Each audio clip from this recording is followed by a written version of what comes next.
ఇది రాష్ట్ర ప్రజలందరూ కూడా ఆలోచించవలసిన సందర్భం. హైదరాబాద్ నగర ప్రజల తరపున నేను డిమాండ్ చేస్తున్నా, మీరు వెంటనే ఉచితంగా ట్యాంకర్లు ఇవ్వండి. ఇది మీ చేతగాంతనం వల్ల వచ్చిన పరిస్థితి. ప్లస్ వెంటనే ప్రాజెక్టుల గేట్లు ఎత్తండి, సింగూరులోంచి నీళ్లు తెండి, ఉస్మాన్ సాగర్ వాడండి, హిమాయత్ సాగర్ వాడండి. అదేవిధంగా కాళేశ్వరంలో ఆల్రెడీ పంపులు ఆన్ చేసినారు. మీరు నిన్న మొన్నటిదాకా కొట్టుకుపోయిందన్నారు, ఇప్పుడేమో పంపులు ఆన్ చేసినారు.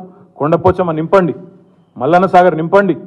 హైదరాబాద్ ప్రజల గొంతు, అదేవిధంగా రాష్ట్ర ప్రజల గొంతు ఈ ఎండాకాలంలో మరి తప్పకుండా మీరు క్షమాపణ చెప్పి మరి వారి గొంతును ఎండకుండా చూసుకోవాలని చెప్పి కూడా రాష్ట్ర ప్రభుత్వాన్ని డిమాండ్ చేస్తూ, మా నగర ప్రజల తరపున కూడా రాష్ట్ర ప్రభుత్వం యొక్క దుర్నీతిని ఎండగట్టే విషయంలో మేము కూడా చూస్తున్నాం.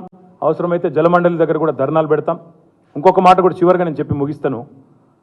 మొన్న నేను రసూల్పుర పోయినా కంటోన్మెంట్లో, అక్కడ స్వరూప అని ఒక మహిళ వచ్చింది. అన్న మీరున్నప్పుడు 20,000 లీటర్లు ఫ్రీగా వచ్చేది, ఇప్పుడు నాకు బిల్లు వస్తున్నది. గత సంవత్సరం బిల్లు మొత్తం ఒకటేసారి పంపినరు అన్న, నాకు 8,000 బిల్లు పంపినరు అని చెప్పి వారు బిల్లులు తీసుకొని వచ్చి మరీ చూపెట్టినారు. నేను రాష్ట్ర ప్రభుత్వాన్ని హెచ్ఎండబ్ల్యూస్ నుండి డిమాండ్ చేస్తా ఉన్నా.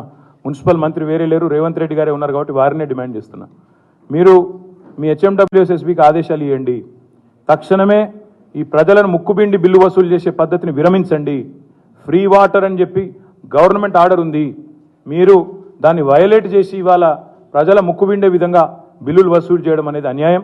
వెంటనే తక్షణమే ఆ బిల్లులు ఏవైతే ఇష్యూ చేసినరో వాటిని రద్దు చేయాలి. ఫ్రీగానే 20,000 లీటర్లు ఇవ్వాలి, ఫ్రీగా ట్యాంకర్లు ఇవ్వాలి. నీ ప్రభుత్వం ముందుకు వచ్చి ప్రజలకు క్షమాపణ చెప్పాలని చెప్పి కూడా నేను డిమాండ్ చేస్తాను.